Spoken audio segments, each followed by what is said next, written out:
if you're the quickest in the market to deliver a job to a person, especially if they're, let's say, already in Germany and in need of another job, you always have access to them. And as we see it currently, we do not pay for any ads on the supply side of the market, so on the caregiver side. Okay.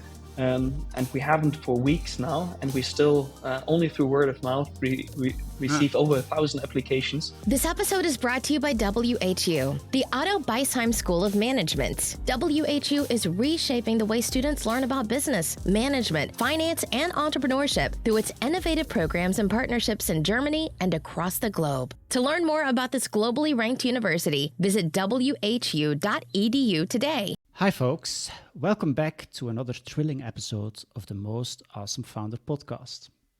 Today we are joined by Philipp Buhr, a visionary entrepreneur who is revolutionizing the healthcare industry through technology.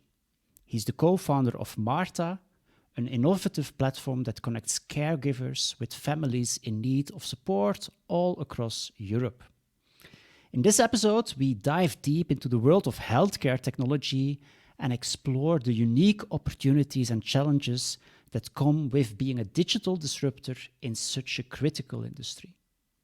So sit back, relax, and prepare to be inspired as we embark on a fascinating journey into the mind of one of the most dynamic founders in the healthcare industry. Without further ado, let's welcome Philipp to the Most Awesome Founder podcast. Coming to you from WHU on the banks of the Rhine River in beautiful Vallendar, Germany. This is the best and most awesome founder podcast. A show about entrepreneurs, innovators, advisors, and educators, and the stories that make them who they are today. Philipp, welcome to the Most Awesome Founder podcast. Great that you could join us. As always, we start these episodes with giving our guests the opportunity to tell something about their personal background.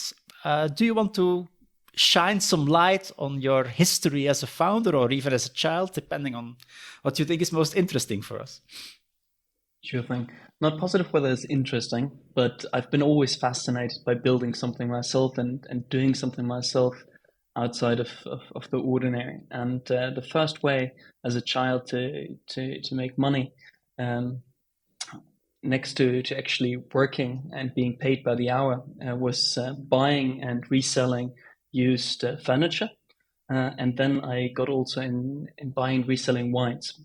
Both of these industries weren't very efficient, and I just had a great deal of fun seeing that I could make so much more money than by going out and about gardening for other people, where I was paid just by the hour, no matter how much work I would actually put into this job by the hour. And later on, I found myself in sales.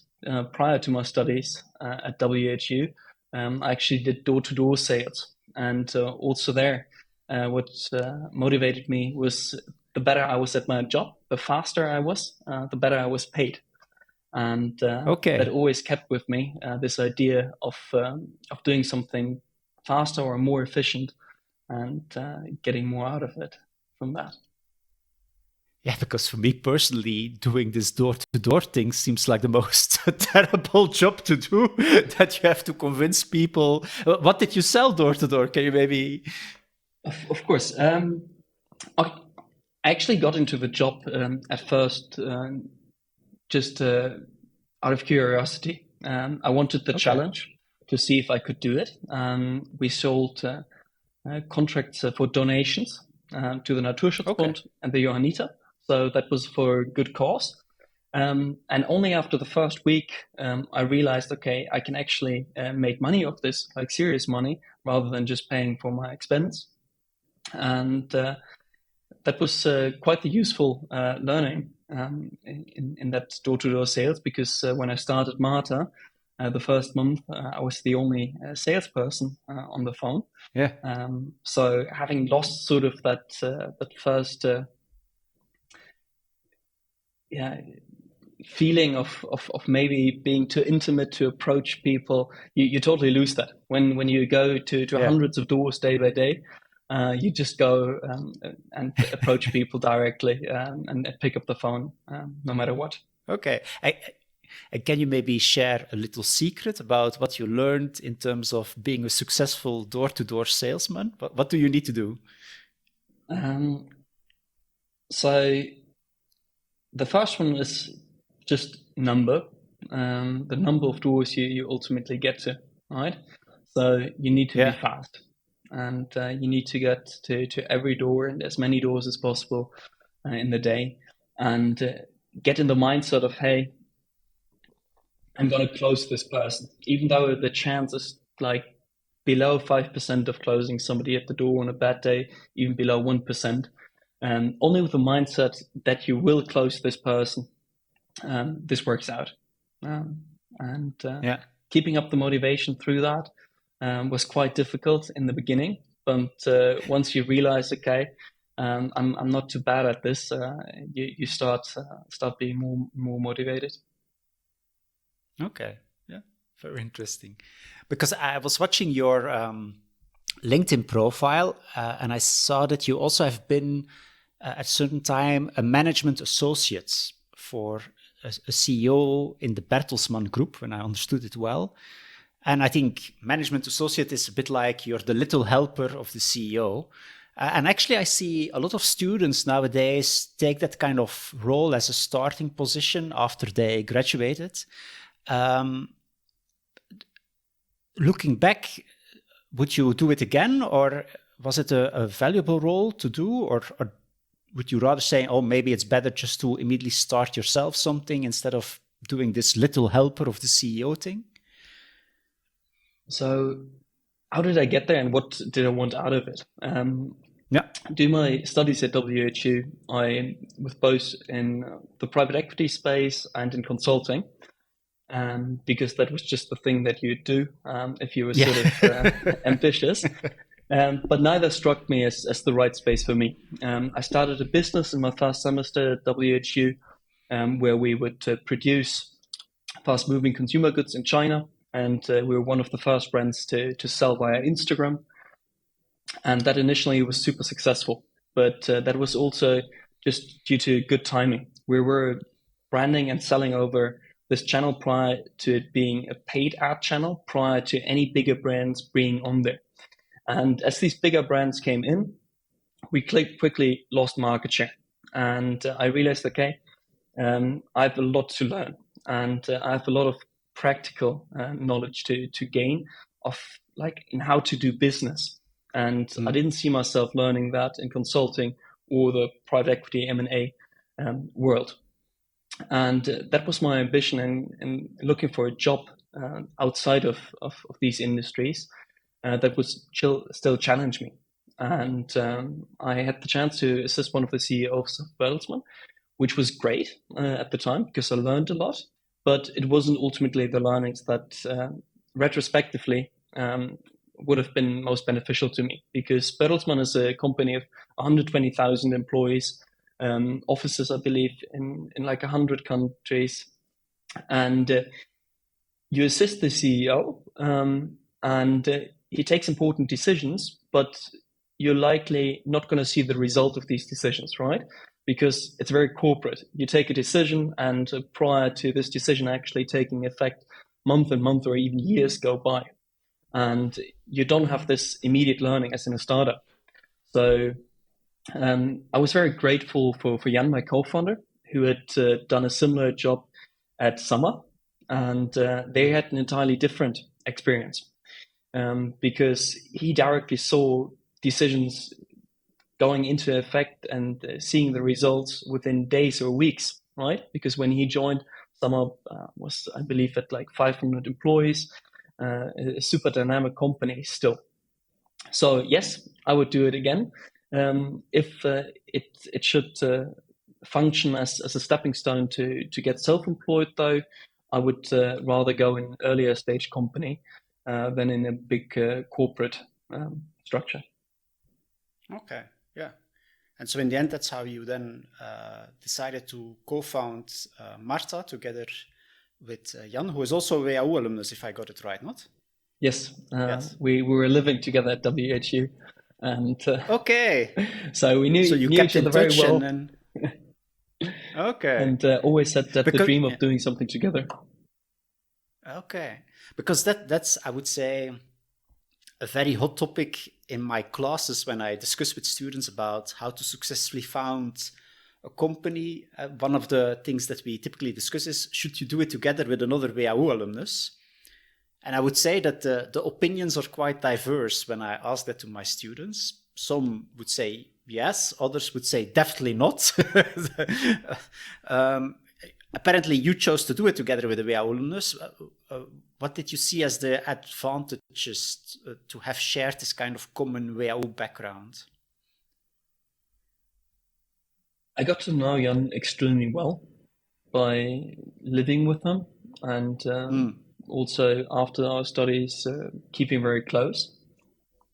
So we both knew what we got into, and that, I believe, is extremely important, and is more important than anything else, that you actually get along with your co-founder, and also in times of stress, you know that the other person can handle this, and both remain somewhat objective in the situation, and you can look at any problem together and really think, okay, how are we going to approach that without having any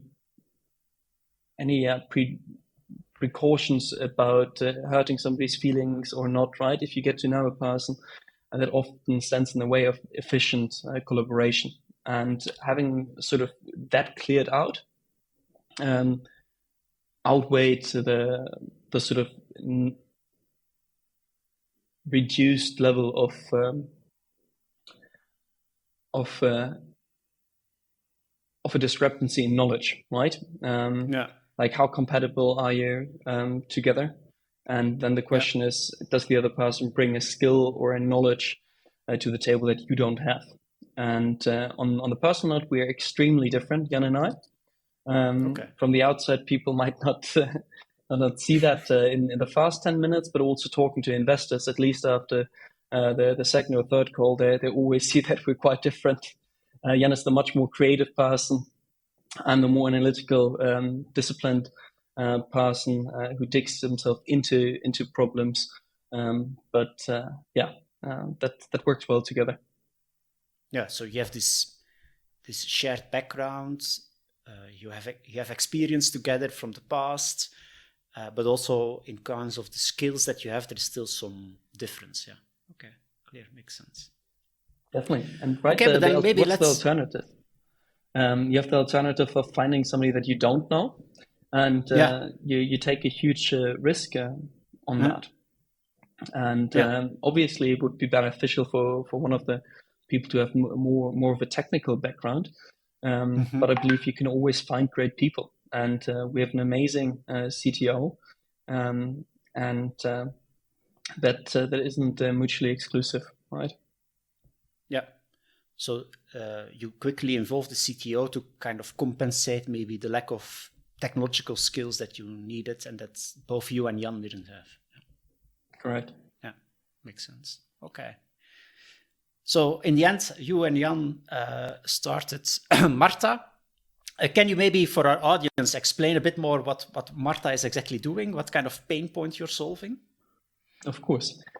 So we're in the live-in care industry.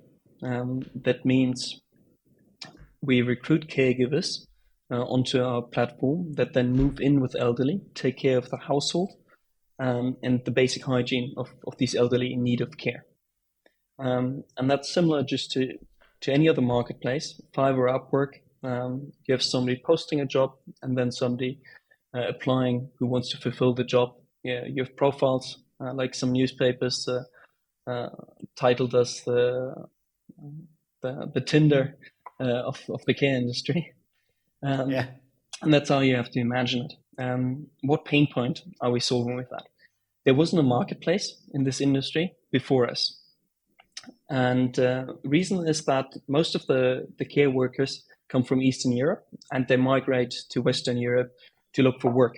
And you typically had 3 to 5 parties involved in the mediation process between a family looking for care and the caregiver.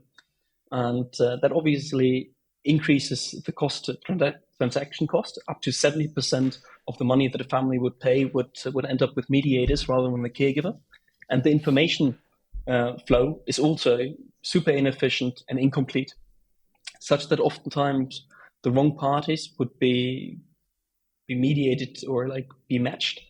And ultimately the success of this match between a caregiver and a family was extremely low. So what we did, firstly, we increased efficiency in the matching process, increasing the salary for caregivers by 35 to 50%, decreasing the amount of money that the family needs to pay by 10 to 15%, while offering a more transparent, more efficient matching process in between. Yeah, okay. And just as a kind of side question, how did you and Jan came to this topic? Because it seems to be not a... we talk a lot about founder market fit, yeah? So that you need to solve a problem that is kind of close to your heart or with whom you have experienced yourself. And this whole topic of elderly care seems to be quite distant from your own personal background. Can you explain a bit how you came to this topic? Why you decided to develop this marketplace? Sure thing. It's very similar to a lot of founders' stories. Jan and I always had this idea of starting something together, and we got together every now and then and thought of topics that other teams would be solving in the US and China, but nothing sort of struck us to be the right topic for us, and we didn't feel passionate about that to leave all opportunities we had apart from that out. So when COVID hit, I was back at home, in my hometown, Bonn, where I was faced with my family needing to take care of 4 grandparents who wanted to stay and did stay at home, aging. Okay. And they had live-in caregivers, and they had live-in caregivers for the course of 5 years. And by then only I realized that my mom had been working with 10 different agencies, and about 30 caregivers had been in and out of the homes of my grandparents over the last years. And it struck me one night that I was thinking about all these hypothetical problems that somebody might have, and I was having a real problem myself and my family, and that I should go and find out more about this. After sort of doing the first couple of hours of market research, I called Jan and told him, hey, that's the situation in my family. And he was like directly relating to that because his grandparents also had live-in caregivers, and that wasn't working out. And they were supposed to go to a retirement home now because they couldn't find the right caregiver. We have to experience ourselves of the problem, but we obviously didn't have any relevant experience in order to deliver a solution. So I went about to actually become a live-in caregiver myself for a couple of days to experience this firsthand. And then I moved to Warsaw to work in an existing agency that recruit caregivers, because that seemed to be the problem that I was less prone to be able to solve, given my background. We went through that first to acquire the knowledge necessary.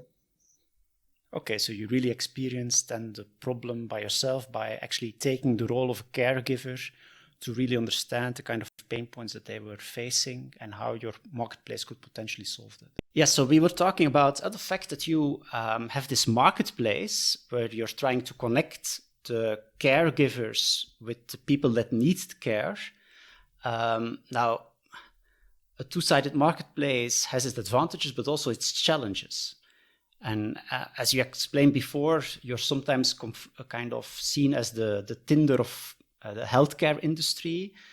Now, that of course triggers also issues in terms of, how do I have to say, safety, that people need to be safe, that the caregiver that they get is what they want, and that cannot be an abuse. Can you tell us a bit more about how you try to address that safety issue related to your platform?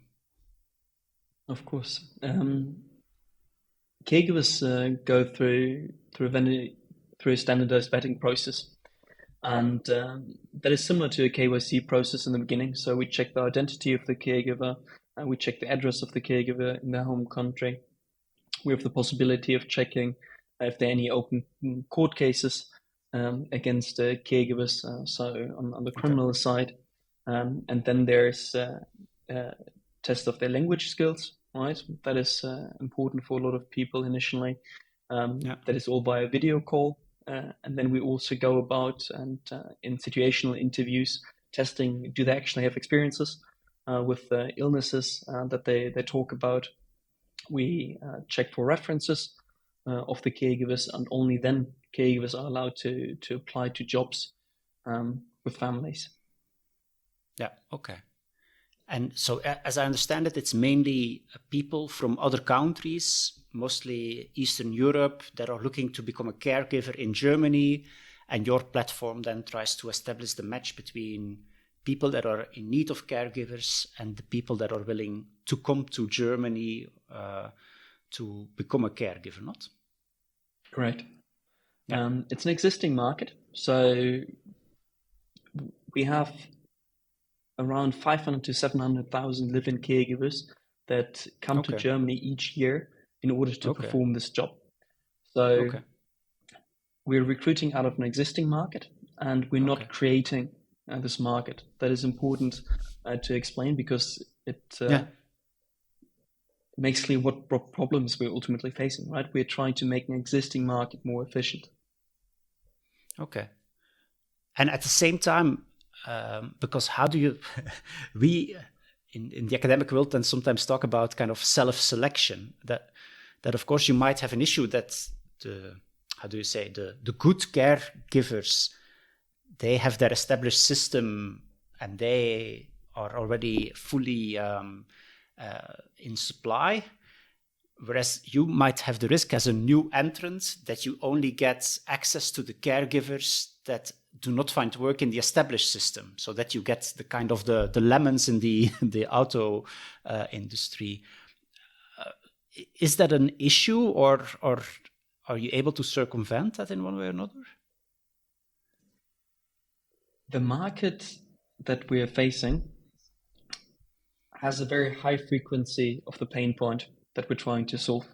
So the matchmaking that needs to happen between a family and caregiver needs to happen often. And that's why people drop out of the existing market frequently enough for us not to be faced with this problem.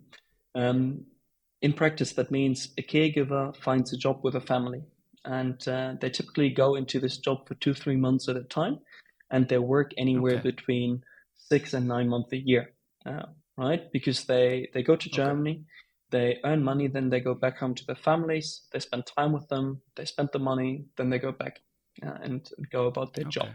So they found a family, now they're there for like 10 weeks, and they leave and back to Romania or Poland or Lithuania, and another caregiver comes to the family. Now, if the first caregiver isn't in perfect sync with a second caregiver, the first caregiver will not be able to come back to the same family, right?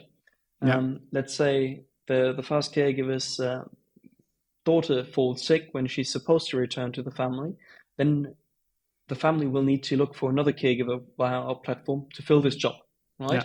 And they will not kick out this caregiver a week later only because their first caregiver is available again. That creates a suboptimal customer experience for the families. And reality ultimately is that most families have one favorite caregiver that always returns, but they replace this caregiver in between always with different ones. Now, we're looking at live-in care as sort of the last step of at-home care. And reality is that oftentimes the elderly also fall sick. They need to go to the hospital, or in the worst case, they even pass away. In that case, the caregiver needs another job immediately. So if you're the quickest in the market to deliver a job to a person, especially if they're, let's say, already in Germany and in need of another job, you always have access to them. And as we see it currently, we do not pay for any ads on the supply side of the market, so on the caregiver side. Okay. And we haven't for weeks now, and we still, only through word of mouth, we receive over 1,000 applications of caregivers in a month that want to work with us. They really see the benefit of this marketplace because they have been in the industry on average for like 10 years. So for them, seeing, hey, I can earn more, I can select my own job, and this is super quick, if it's needed, delivers sufficient benefit for them to download our app and always fast be looking for a job with us if they're going to look for a job. Yeah, so you offer a kind of flexibility that others cannot provide to these people. Yeah, clear. Correct. Okay. And at the moment, you're actually, at least you were selected as one of the top 100 growing companies by Glassdoor in 2022, which seems to indicate that you're growing quickly. As kind of managing a two-sided platform and growing quickly, what is the biggest challenge that you have in terms of making the network working? So we did have for the first 24 months of the marketplace, ever interchanging a supply then a demand problem. It was always like when we felt we had solved one, we had a shortage of the other. And only through actually delivering a much more superior customer experience for the caregivers, we've seen that over the past now nearly half a year, we have a strong supply overhang. And we believe that the market on the caregiver side is more efficient because the people are new to the market. So the caregivers have the comparison. They know that our product is better and that they prefer it. The caregivers also stick around in the market much longer, right? If you look at caregivers doing the job for 20, 30 years, you lock them in once and they stick with you. Families, though, they naturally churn out at some point because people will pass away, right? And then for the market entry, the families, they don't know what a good or a better product or service looks like because they're not familiar with the market oftentimes, and it's the kids booking this, right? It's the first time for them, and oftentimes they fall prey to false promises of small players in the market that work very analog and give you a low chance of success, just because they come from the personal level there. So that's something that we currently are putting a lot of work in to improve on that side in creating more trust into our brand and our service for people who are also engaging with this market the first time in their life.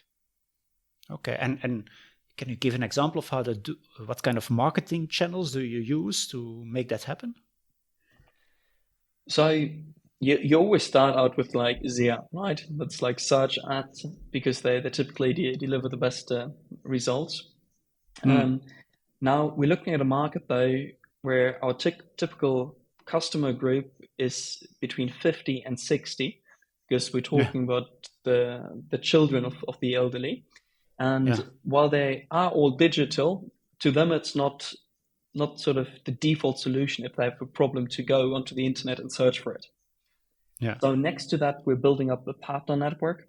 That means we're looking at all other companies and service providers in the industry and partner with them. That being the ambulatory care service providers, daycare services, clinics also, right?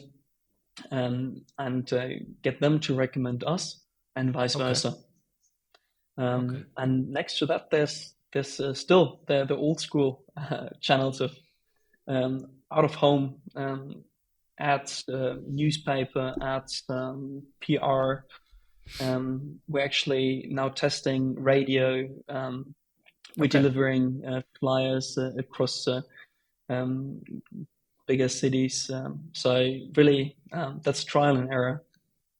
Okay. And so this network approach, or this partner approach, what is then the advantage of your partners to recommend Marta? How do they have an advantage in that respect? So you have groups that we can incentivize to do this for us. So they get a referral fee.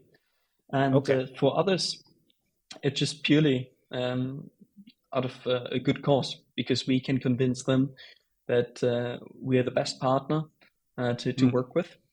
And for example, hospitals in Germany, they have an obligation to ensure that somebody who leaves the hospital is being taken care of going forward.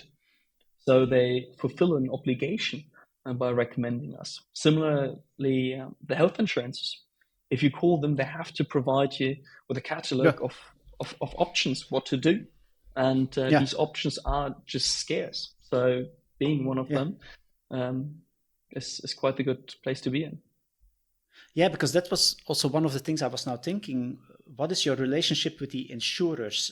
Because often, at least in Germany, to what extent I can understand it, the insurance are a very important actor in this ecosystem. So if you have a parent that suddenly becomes very sick and can no longer take care of him or herself, then often you would call the insurer, and they at least promise to kind of provide a solution. And so then you're just one of their kind of potential solutions, or how do you have to see it? Exactly. The insurer is being asked about this, and they have to recommend you something. But like in the entire healthcare or elderly care industry, we have a problem of too little personnel. So also there, the extra consultation that should be happening oftentimes isn't happening to a degree that is sufficient to actually help out families and them knowing thereafter what the best course of action is. Therefore, this job of care consultants was created in Germany a couple of years ago.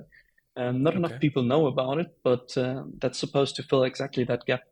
If you have somebody in need of care, you can consult somebody who's specifically educated only to help you figure out what's the best course of action in order to allow somebody to age in dignity.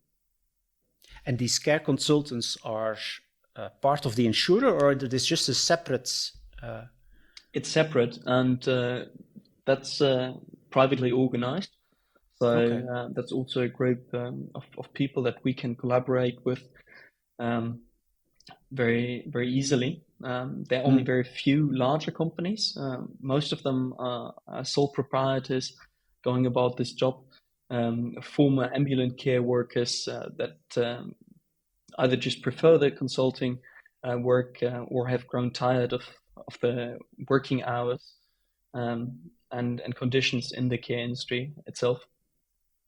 Okay, so then again, if my parent would get sick, I can contact such a care consultant saying, look, this is a situation, and you can explain them.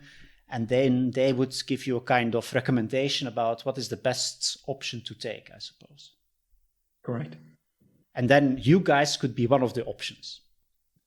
Right. And of course, that means that for you, it's important that, how do I have to say, that you become one of their most suggested options. Is there a way to influence that you get kind of on top of the list of the insurers and these care consultants to make sure that they kind of quite quickly recommend you and not another competitor? I believe that's just through delivering the best service and showing and proving that people in need of care will have the highest chances of success for a good quality live-in care service through booking this with us. And just by explaining to people that we take out 2 to 3 parties out of the mediation process, making this more efficient, not only on the monetary side, but also on the information exchange, and thereafter the success rate of caregivers staying longer with families will do the trick. And it has done already in the first instances. Yeah, because when I talk with my students again about digital disruption and that kind of stuff, I think healthcare is always seen as an industry that is very rife for disruption. Yeah, so we all see that the industry has a lot of pain points that need to be solved in a digital way, and at the same time, it's one of the industries that has seen very limited digital disruption. Based on your experience now in this industry for the past 2 years, do you have an explanation of why it's so difficult to digitally disrupt the healthcare industry? I believe there are multiple factors. Firstly, it's well, we're not in a regulated market because live-in care is considered a private service that isn't directly subsidized by the health insurances, but can only be supported through grants that are not tied to the service directly. The regulation usually delivers or kills innovation to some degree, right? Because it's not a free market. And we all know that innovation typically arrives in free markets first. Then secondly, a lot of the healthcare industry just is like, you need this personal touch, right? Most elderly wouldn't want to be taken care of a robot, and we don't even have the technology to do this, right? So in its core, like, it's difficult to sort of like be disruptive about the care that is being provided, but you can only disrupt how the care is accessed and how you manage it, right? You can't solve the problem, you can only manage it in that case. But to get back to the first topic, the regulation is the biggest challenge, I believe, but also the biggest opportunity. Because if you get into a market sort of looking ahead, what kind of regulative changes are we going to see? And most often they do not come out of thin air. And you're in the right position, and that is an extremely good position to be in. And ultimately, we also expect that the live-in care services will become part of the healthcare subsidized services in the future, like we've seen, for example, in Austria. And obviously, then this service becomes attainable for a lot more people in Germany than it already is. Yeah. So that means the services that are not really related to getting sick, but more your kind of...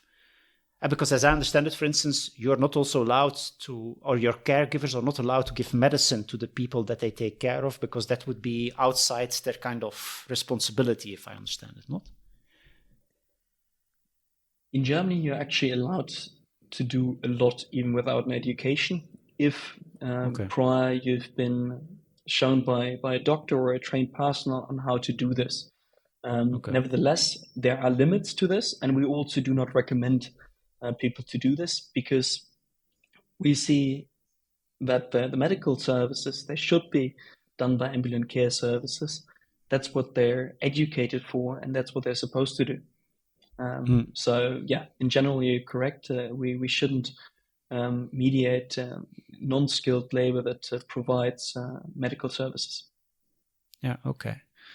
Because if you then look a bit forward to how the health industry is evolving and how you could actually take the opportunities that you identify, can you show us a bit your kind of vision about in what kind of direction the health industry is moving? Because there are a lot of challenges, not only regulation, but simply the kind of how we create a necessary financial power to support the system is also something that is heavily challenged, I suppose. Does that trigger opportunities for you guys in one way or another? Certainly. Now, I obviously look at more of the elderly care industry rather than the entire healthcare landscape. But to put that into numbers, we have in Germany 5 million people in need of care. And 80% of those are being taken care of at home. And we'll only have more people being in need of care as the baby boomer generation becomes in need of care. And we'll not be able to build enough retirement homes for them to significantly change the split of at-home care just being the most prominent solution for this. Sadly, this reality of 80% of people being taken care of at home hasn't arrived with sort of the regulations and politics around this. We're still very much focused on always the institutional care. We have 1.7 million care workers in Germany. Only 250,000 of those work in the ambulant care sector. So it seems that we're actually doing a great deal of work in the ambulant care space with way less people. Yeah. And I believe we have to think, how can we make the job in this industry more attractive, or how can we attract people from other countries at a larger scale in order to help us out with this problem. And that is difficult, right? Because we see across all other industries that people's jobs have gotten a lot more attractive over the years, right? There's more flexibility. People can suddenly work in their home office. In a lot of young companies, you don't have fixed hours, sort of you have to be there sharp at 9 until 6, but you're floating working times. All of that is not possible in the care industry. So having that competition for the same workforce makes this problem even larger. And I don't believe we're aware enough of that whenever we make other industries more attractive, we increase the problem. For example, in the elderly care industry or other industries that just don't work remotely, for example. Yeah. And do you then also see a role for yourself? Because now the model is if I hire a caregiver on Marta, they will actually live with my parents for a certain amount of time so that they can provide like a 24-hour assistance. But of course, not everybody needs 24 hours assistance. It can also be that you just need somebody to pass by every day to, I don't know, to wash the person or whatever. Is that then also plan of the future, that you would go into this kind of more temporary assistance? Because as you said, the numbers indicate that there will be a lot of demand for that kind of services. We refer to that as daycare services. So non-professional caregivers that would come by on the hourly basis in order to support you. Yeah. And there have been startups in this industry already, but they haven't been able to deliver on the vision just yet. And I believe that's due to two reasons. Firstly, it's not an existing market. You have to create the market, which is more difficult. Okay. Yeah. At the same time, the economics are less attractive. Mm. You have lower basket sizes that you as a marketplace can take a fee of. And also you have hyper-local networks. So you need to build a marketplace in each city, right? Because I have to recruit the caregiver that comes by the hour in the same city or even district as the elderly. We don't have that problem, which makes our business model a lot more attractive. I can have a caregiver that comes from central Romania that goes to Kiel or to Munich or to Stuttgart. That doesn't matter, right? If you come there for like 10 weeks at a time, you can go anywhere. Now, if we have a scale of demand large enough on our platform that would be interested in other services as well, we could venture into these other services without having the chicken egg problem in each locality again. We're more leaning towards actually partnering with people in other service industries and adjacent services and products in order to deliver a better customer solution than directly do all of this ourselves. Yeah, I think that's a very interesting point, because we see actually a lot of startups in the WO ecosystem exactly struggling with that point, so that they create a marketplace, but that it's very geographically dependent. And then you actually have to fight the chicken or egg problem every time again when you enter a new city, because you cannot kind of transfers supply and demand from other regions. And so you have managed to kind of escape that problem by focusing more on this kind of long-term care where the people come from outside and bringing them in. Okay, that makes lots of sense. I'd always recommend for people having that problem, trying to solve one side of the marketplace first. Because in marketplaces that require hyperlocal networks, that's extremely difficult to expand, especially in Germany, because you might have examples of these marketplaces in the US that you see, and you think you can bring them to Germany or to Europe.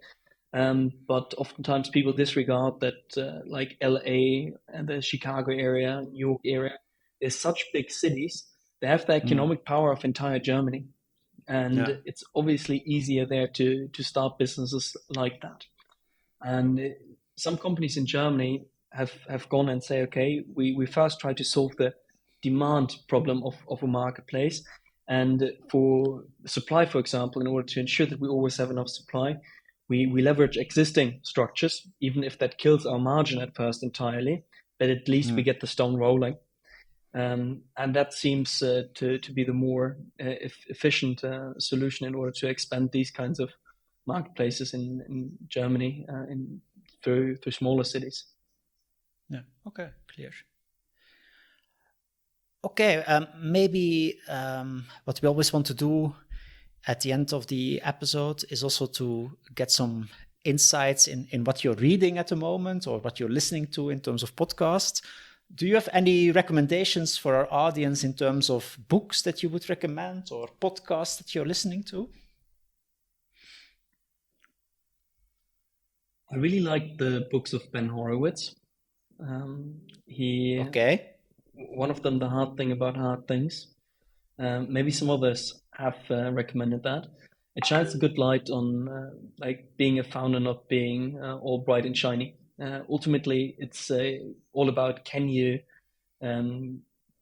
deal with the struggle that you will be faced in this position sooner or later. And to be a little more cheesy, that's sort of like the Rocky statement. It's not about how hard you can hit, but how hard you can get hit. So be well aware of that. And he then wrote a book, What You Do Is Who You Are, How to Create a Business Culture. Okay. And that's a really good book for anybody to read because the stories that he tells in that are extremely interesting, but visualize this topic of culture and explain it better than anything else I've read. He goes about and says, it doesn't matter what you say to people, you have to do it. You have to live by what you want your culture to be. And I see this being the case every day. Okay. Yeah,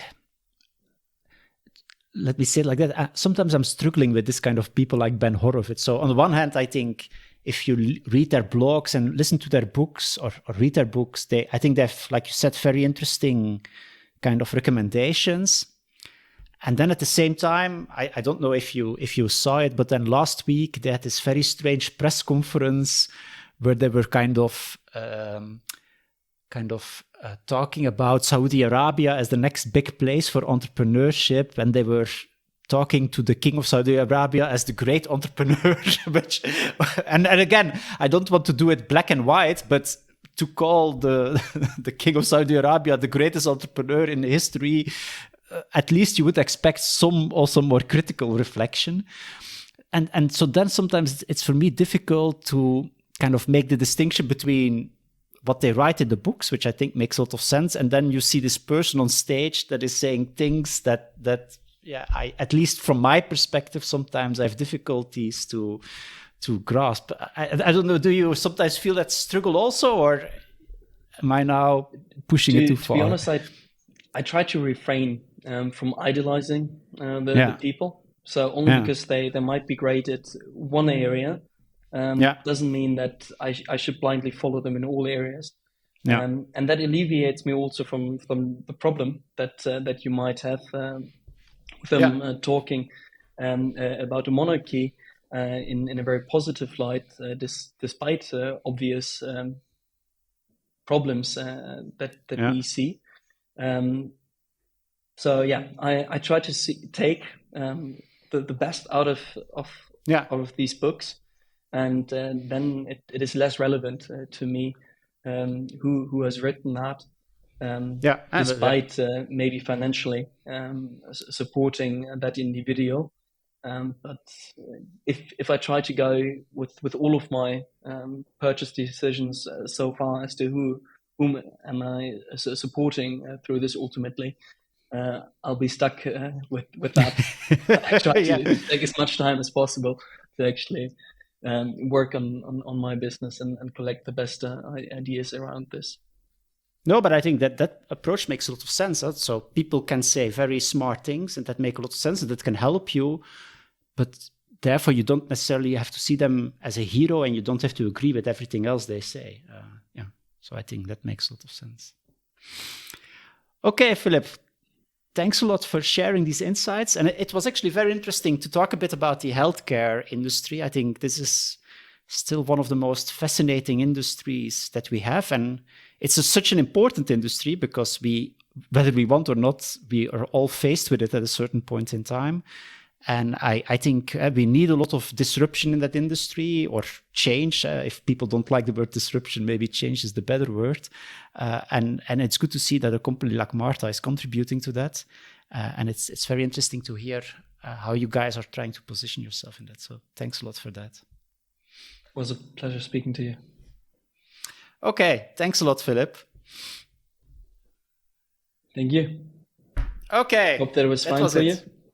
Yes. No, I really mean it. For me, it's a very interesting industry to talk about because it's an industry that is not that used that much in cases in our school, and it's such an important industry. So in that way, it's good to have some examples of entrepreneurs that are active in that industry. It's super underserved, but people make it so difficult, right? Politics, regulation, you can't count on that. You got to imagine our space. You have roughly 700,000 people working in this. It's unregulated, so nobody knows how, from a labor law perspective, this is even possible that people in Germany work in this space, because it doesn't fit the 9-to-5 model that people have to work by, and the employer is responsible for. It just doesn't work if somebody is constantly there, and in case of an emergency, also delivers support. As soon as that's the case, that's considered working time in Germany, and people just close their eyes because all solutions are suboptimal, and then typically people in our politics don't take a decision because it obviously falls on their feet in one way or the other. Yeah.